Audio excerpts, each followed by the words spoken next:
Hi, I'm Missy Davies, and I'm going to show you how to get set up with Virtual Vacation and how to run tests. So the first thing you want to do is head over to GitHub and clone the repo. So we'll go ahead and click this green button here and copy the link. Next, open up a terminal. I've got one open here in my code editor, and make sure you're in the right folder where you'd like to clone Virtual Vacation. Go ahead and git clone that link.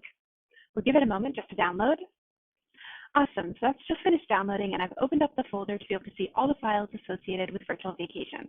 The next thing we want to do is to create a virtual environment. So to do that, run virtual env and give that a moment just to create the virtual environment, and then activate it with source env bin activate. Awesome. Now that we've got our virtual environment going, we want to install all of the requirements needed for Virtual Vacation. So there's a requirements.txt file included here. So all we need to do to install them are pip3 install-r requirements.txt. And that will take a minute just to download all the different requirements needed. Cool, so that's just finished downloading. The next thing we want to do is create the database and seed it with some information to be able to play with on our site Virtual Vacation. So to do that, there's a seed file included, which we can simply run with Python 3 seed database. To see all the tables created and all the information added, and then we can just go ahead and run our server. Nice, now that our server is up and running, you can go ahead and open your browser and navigate to localhost 5000. So here we are at the homepage of Virtual Vacation. You can view a slideshow of some of the images included on the site. This is meant to be a community site. I've imagined it to be something where others can upload images to inspire other vacations, and people can view those and browse them and upload their own to be able to inspire others. So we can browse different locations by navigating to the top menu bar and clicking on any of the destinations. For example, if we come on over to Italy, all of the images will load. These are ones seeded by the database, but imagine a world where this is online and others have uploaded images to them. We can click on any image to be able to view the image in its entirety in full size.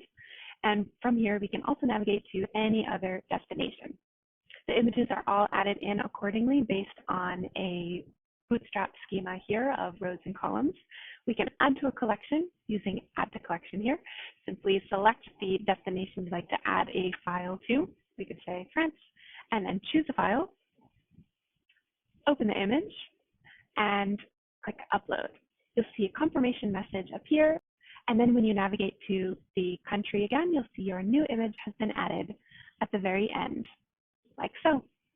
All right, so now if you'd like to run the tests for Virtual Vacation, there is a test spy file included, and we'll go ahead and kill our server here so that we can run some tests. What you want to do is make sure that you've first installed coverage. That is included on the requirements.txt, so you should have that already. If not, then go ahead and pip3 install coverage. Then to be able to run the tests, we can go ahead and just run the file, Python 3 tests. And we can see the output of all the different tests being run and confirmation that 6 tests ran and they were all okay. Alternatively, you can use coverage to run the tests by running this command here, coverage run our file tests, and we want to omit the virtual environment folder, so we're not running tests on that. And that'll give a little bit more information, so you'll see something similar run through. We ran 6 tests and they were all okay, and then we can do coverage report -m. And we can see a quick overview of the different tests and what the coverage was. So we were at 69% on coverage for these tests. Thanks so much for watching. If you have any questions about Virtual Vacation, please feel free to get in touch.